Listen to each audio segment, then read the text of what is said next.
Coopération régionale, définition, enjeux et limites.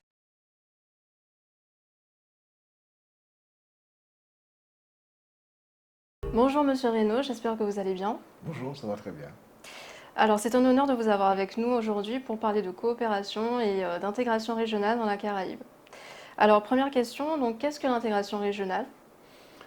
Alors, l'intégration régionale, pour répondre à la question, je pense qu'il y a peut-être trois niveaux de réponse à cette question. Je crois que l'intégration régionale, c'est d'abord un processus de regroupement de territoires, généralement des États, dans un espace géographique partagé par ces territoires. Donc, c'est le premier niveau de réponse. Sinon, il y a un deuxième niveau, c'est que quand on parle d'intégration régionale, il faut se demander quel contenu on met dans ce processus et quelle finalité on donne à ce processus. Alors, l'intégration régionale peut être d'ordre économique et peut-être d'ordre politique aussi. Bon, par exemple, quand on parle d'intégration économique, on parle d'un espace où il y a une liberté de circulation des biens, des marchandises, une absence de barrières douanières. C'est par exemple, à l'époque, il y avait la communauté européenne, hein, la communauté économique européenne, qui s'est transformée en Union européenne. Aujourd'hui, nous avons le marché commun des Caraïbes, CARICOM, donc c'est une dimension économique. Il peut y avoir aussi une dimension politique quand les choses vont plus loin. Lorsque, par exemple, au-delà de la circulation des biens, il y a une circulation des personnes, mais il y a aussi surtout un abandon par les États d'une part de leur souveraineté. Donc à ce moment-là, on parle d'union comme l'Union européenne et d'un processus d'intégration politique. Lorsque les États abandonnent une part de leur souveraineté, on est dans une logique d'intégration politique. Donc voilà au moins un deuxième niveau de réponse à la question.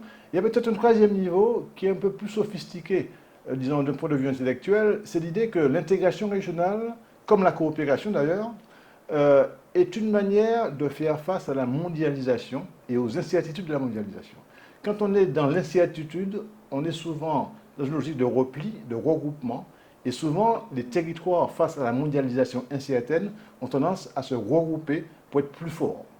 Ce qui m'amène de fait à une question qui est importante aussi, c'est quels sont les avantages de ce processus? Parce qu'il faut aussi se poser cette question. Alors, j'y vois plus d'avantages que d'inconvénients. Euh, bon, l'intégration, c'est déjà la possibilité de mutualiser des moyens. On mutualise des moyens, donc on est plus fort ensemble. Ensemble, nous plus forts. Et il y a aussi l'idée que l'intégration, c'est aussi une manière, disons, de faire des économies d'échelle. C'est une manière de réduire les coûts, notamment pour les petits territoires. C'est aussi une solidarité entre les territoires qui sont en intégration. Donc je pense qu'il y a beaucoup d'avantages à l'intégration. Je pense même qu'il y a peu d'inconvénients.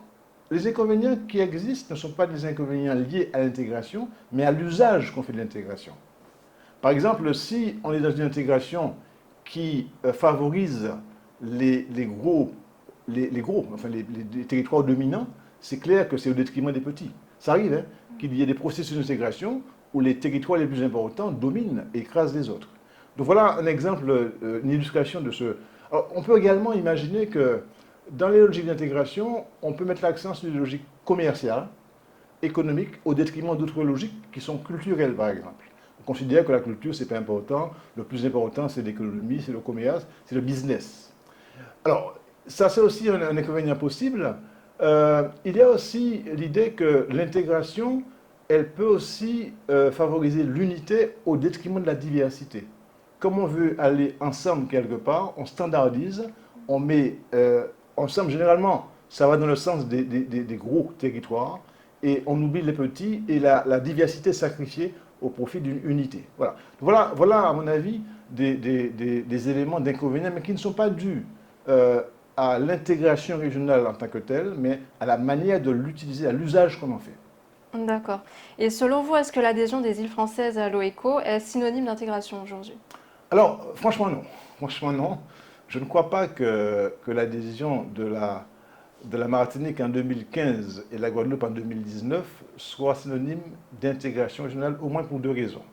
La première, c'est en raison de l'acte même d'adhésion. Quand vous revoyez, par exemple, l'acte d'adhésion de la Guadeloupe en 2019, en mars 2019, j'ai relu ce décret de janvier 2020 qui précise cette adhésion de la Guadeloupe. Je ne vois pas déjà d'adhésion ou de convention entre la Guadeloupe et l'OCS.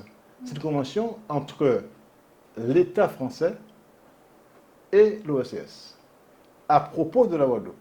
Donc déjà, l'acte d'adhésion n'est pas un acte d'intégration de la Guadeloupe, c'est un acte de coopération. D'ailleurs, dans le décret lui-même, on ne parle jamais d'intégration. Il y a d'ailleurs une exclusion. On dit bien que la Guadeloupe ne peut pas, par exemple, entrer dans les espaces monétaires. La monnaie, par exemple, qui est un exemple très, très important, je veux dire, qui illustre l'intégration des territoires. La France, par exemple, a une monnaie unique, l'euro. C'est un espace d'intégration monétaire. Les pays de l'OCS ont le ICI-dollar. C'est un exemple d'intégration monétaire. Donc, mais la Guadeloupe ne peut pas entrer dans cet espace monétaire de l'OCS. Elle ne peut pas non plus entrer dans l'espace judiciaire. La Cour suprême, par exemple, de l'OCS, on ne peut pas y adhérer. L'autorité de l'aviation civile, on ne peut pas y adhérer. Je veux dire par là que nous ne sommes pas dans des logiques d'intégration. Et alors, il y a 8 espaces, 8 secteurs qui sont identifiés comme des espaces de coopération renforcée pour la Guadeloupe. Donc, à aucun moment on ne parle d'intégration, on parle plutôt de coopération. La deuxième raison, à mon avis, qui m'amène à dire qu'on ne peut pas parler d'intégration à propos de la Guadeloupe lorsqu'on parle d'adhésion, c'est le statut de la Guadeloupe. La Guadeloupe a un statut qui ne l'autorise pas à faire de l'intégration. Au mieux, on fait de la coopération et pas d'intégration, et souvent on confond les deux. Je vous remercie, M. Reynaud, pour ces éléments de réponse sur l'intégration régionale dans la Caraïbe. Je vous en prie.